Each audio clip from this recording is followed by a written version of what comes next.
When you use Google, you may notice a lot of related phrases popping up as you type. For example, if I type the phrase childcare, I can see a handful of keywords displayed in the drop-down box here.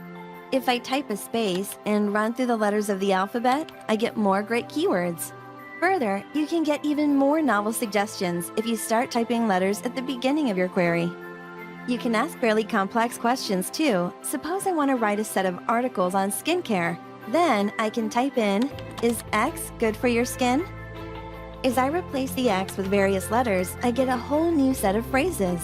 So what if there was a way to save them all?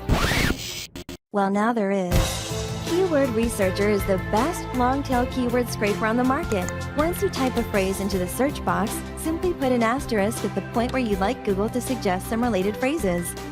From there, Keyword Researcher takes over. It replaces your asterisk with each letter of the alphabet and saves the response from Google. This allows you to harvest thousands of long-tail keywords in minutes. Suppose, for example, you owned a bicycle website, and let's say you were trying to gather a list of bike-related items that people are searching for. Try this query, asterisk for bikes. Or say that you want to target your pages for a certain clientele. Try bikes for asterisk. Or perhaps you want to answer some how-to questions in your niche. Try how to asterisk bikes. Or maybe you'd like to know what premium items your customers are actively searching for. Try best bicycle asterisk. As you can see, there's an infinite number of search variations to play with, allowing you to generate an endless list of keyword phrases.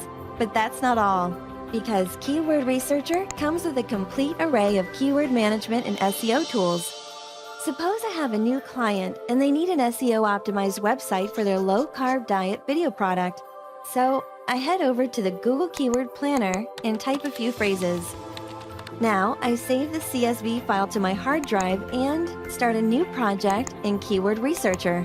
Then I'll just drag my CSV file into the import box.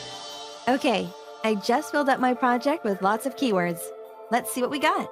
I can right-click on the average monthly searches column and sort from high to low. Let's see.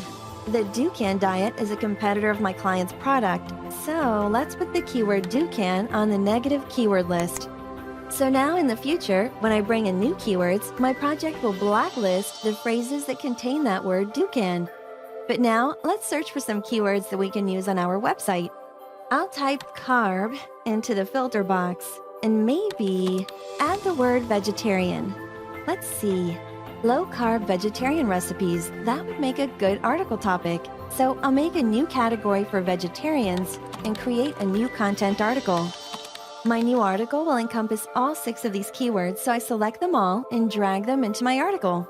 There, the keywords have been associated with my new article and assigned to the whitelist. I can see the whitelist if I click the white swatch here. But now, let's create some SEO-optimized article content.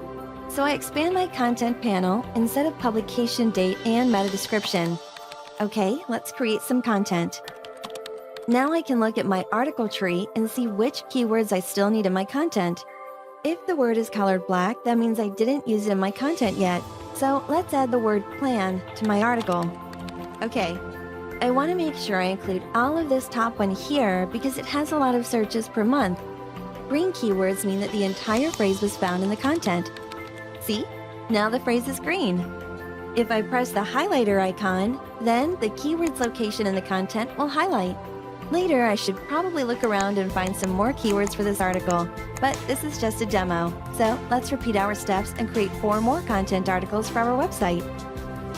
Okay, you can see my website's content strategy is starting to take shape.